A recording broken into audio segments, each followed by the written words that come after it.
You know what I love?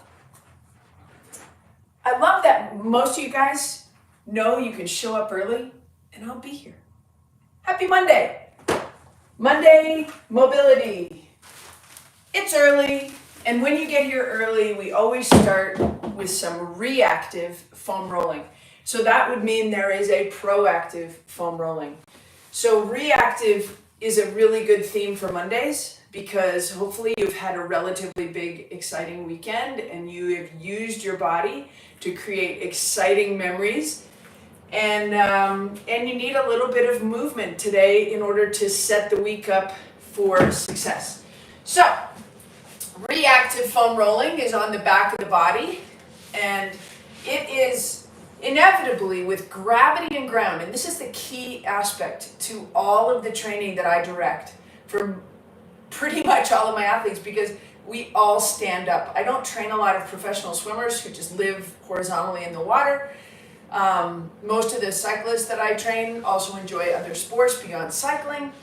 And the bottom line is you're interacting with gravity and ground all the time. And the gravity and ground has an effect on the body that pulls us into a shortened position on the front side of the body.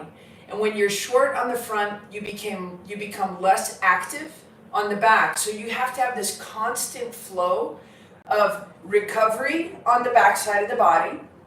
So we want good blood flow, and we want exceptional posture, and then we want to set ourselves up to strengthen the back and lengthen the front so that you can be stronger for longer. Really simply put, that's the formula. And then how we get you doing that is kind of where the magic happens. So those of you that only do Monday mobility, hopefully you're crushing it. I'm really thankful when you guys give me feedback, one way or the other, like, hey, I feel so much better. That just motivates me to do more. So we're working the bottom aspect of the hamstrings, and we're just windshield wiping to the left. So we're working the lateral hamstring on the left leg and the medial hamstring on the right leg. So we're just very subtly turning the feet to the left, and we're working medial on the right, lateral on the left, and this is down in the attachments. So it's just above the knee, right? Then let's go the other way. So now we're going to be bottom of the hamstrings, right above the knee, feet turned to the right, and that is spicy today. And you guys, those of you that spend most Mondays, I don't usually show up Mondays too spicy, but I had a really good strength session on Saturday. I did a little bit of a reach, and I've also been running, and it just left me in a little bit more vulnerable position. So my tissue today is a little pinny and a little spicy. And that just means I need a little bit more time to recover. Okay, feet to the left. And I also want you to load the back line. So pointing the toes unloads the back line. It shortens the calf. We want to pull the toes towards the shins, lengthen the calves, lengthen the hamstrings, turn windshield wiper to the left, and we're going medial hamstring on the right, lateral hamstring on the left. Pinny, spicy, all of the things that let me know today is not the day for me to go get after it for a hard session. For me. Some people might mean go for it. Not me. Not most people. Okay? Pinny means, hey, I'm still in a state of refreshment and recovering. So if anything, I'm going to make sure I get my protein allocation today. I'm also going to maybe super hydrate with a little bit of electrolytes and maybe a scratch wellness. That's my super hydrate product of choice. And good. All right, let's take this right up to the upper back. And we'll just hang out here with me for a second. So we've got a neutral pelvis, right? So we've got space between the ribs and the hips. The chin is tucked into the throat, and then let's support the neck. So right here, we can add a little bit more tension into the spine, into extension. So you might feel a little bit of tension through the front of the body as we just extend the spine a little bit and then come back. So you see people just going for the massive movement first and foremost. We're not going to do that. We're just going to pay attention. Neutral pelvis, neutral thoracic, support the head in a good position, and then just gently add tension to the front of the body. Take a big breath. Inhale again. And then let's go for a little bit more movement through that upper back. And then just come back. We're going to move 1 inch away from the foam roller, so we're moving kind of south.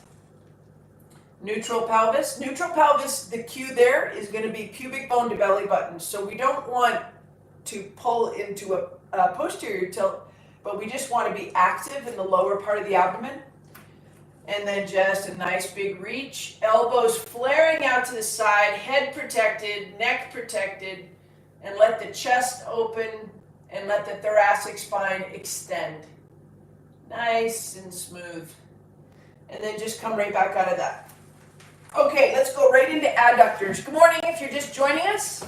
Welcome to Monday Mobility. Using the foam roller to just kind of set the stage. As you guys know, I am not a big foam roll for more than 10 minutes. So I've actually started with some new athletes this week, and they're like, you're not going to make me foam roll every day, are you? And I'm like, probably not, but if I do, it's going to be 5 to 10 minutes, and that's about it. It upregulates the nervous system. If you do it too much, you can get exactly the opposite effect than you think you're getting. So over foam rolling can actually stimulate drive and actually shut the body down more than open the body up. The goal is to move better, right? And have a bigger movement bubble. So let's go into TV time on the left side. Right knee up at the height of the hip. And we're just going to work internal rotation flossing. Just moving. Got a little bit of pressure on the inside of the knee. And we're just rotating through there, rotating that big femur, making sure that the inner thigh muscles that work into internal rotation are active. Good. And good. There's not that many internal rotate. There's not a lot of musculature that actually pulls the hips into internal rotation as compared to, okay, we want TV time. This is TV time. Support your head. Left knee up at the height of the hip. And we're just rotating. So we've got, just a couple of muscles that really work the hips into internal rotation, or the femurs into internal rotation within the pelvis. And we want to make sure that they're working. Small but mighty. So we've got the anterior fibers of adductor magnus, which also has posterior fibers that can work into external rotation. And we've also got pectineus, which is a little muscle up in the pelvis. And they're very small. A lot of it is just being able to hold the position of a neutral pelvis. So we're going to work into internal rotation from this full kneeling position. Take your big toes, tuck them under in the back. Full kneeling. And we're just going to take the feet outside of the knees. Okay? And then we're going to work a hip hinge. So from right here, just push the hips back, keep the chest up, come right back. 2. So this is a little flossing as well. 3, 4. Working the hips into flexion and internal rotation. Good. Which means we're also going into extension in internal rotation. Good. Good. You might feel a little bit of stretch in your high hamstring. And good. All right. Let's take it right up into standing position. Support yourself on a wall. You can support yourself on a countertop, but you want to have something that's not going to move, okay? And we're just going to do nice, easy leg swings. Keep that head in a good position. If you follow me on social media, you'll see I posted a really cool video last week about the impact of the position of the head on the spine and thus the pelvis. Anything that affects the position of the head and the spine is going to affect, whether positive or negative, how the SI joint interacts, that sacrum, and how it interacts with the pelvis. So holding your head in a good strong position is a great idea. Nice easy leg swing. Head stays up, don't look down.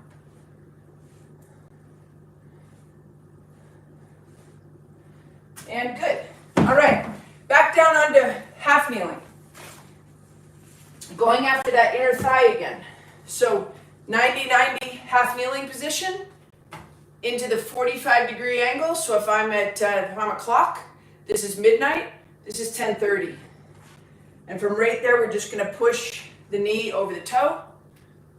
So if we're going to the left, you're going to pull your right shoulder slightly away. And then I've got my hand on my inside of my knee so that it doesn't come in, right? I do this stuff all the time, so it's not that hard for me to get knee over toe here. But if you're just getting started out, your knee is probably, there's going to be a lot of tightness in the inner thigh.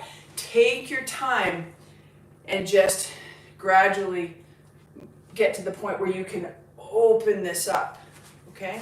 Same thing, other side, nice big posture. Right knee's going over right toe, and left shoulder ever so slightly away. I can even add a little bit of tension on that inner thigh to just kind of help the adductor get long. Head up tall, pull the shoulder away, and just in and out.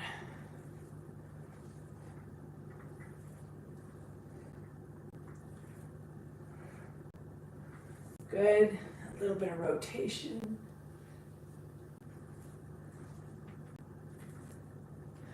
And good. All right, onto all fours. When you go onto all fours, we call that the quadruped position.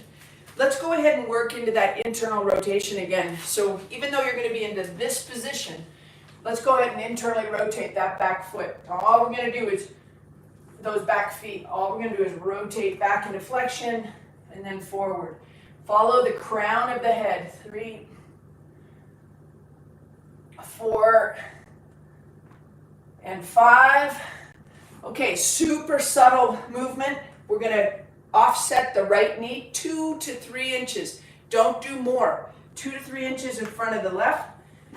Feet are now straight behind the knees.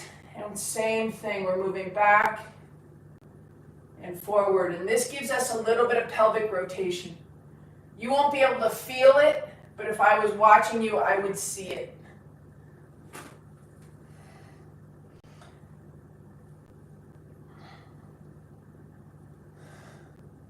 We're going for 10 here. 7, 8, 9, and 10. And good. Okay, we're going to offset the right knee. Nope, the left knee. So that now we're offset 2 or 3 inches the other way. So we've got a little bit of hip decoupling happening here. When one knee goes into extension and one knee stays in flexion, hopefully the pelvis and the SI joint rotate just a little bit to accommodate that position. Head up nice and tall, straight back and through. You have to trust that these little things will come back in a positive way to help you. And I promise you the small things are what matter more than anything. Good.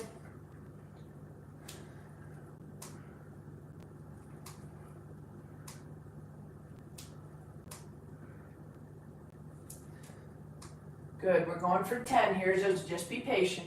Head stays in a good position. And good. All right. Back to the 90-90 half kneeling. From right here, you can either have a flat foot at the back or you can tuck the toe under, whatever's comfortable for you. We're going 2 hands overhead. This is the stack. The ears over shoulders, shoulders over hips. And from here, we're hip over knee. So you can see there's the stack. Perfect alignment, and then we're just going to knee drive. Perfect alignment. I'm not in extension, so I'm not leaning back. I'm just tall. Keep that chest up.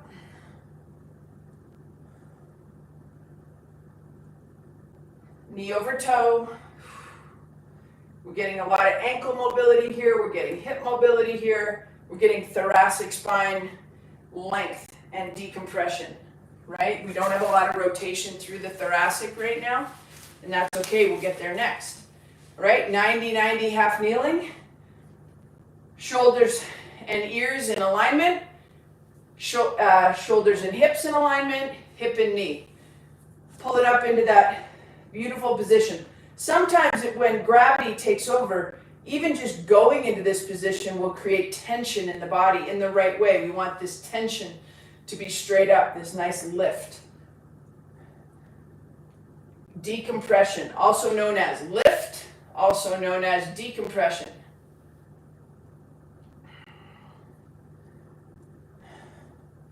Hold it up, pull the ribs off the hips. Couple more.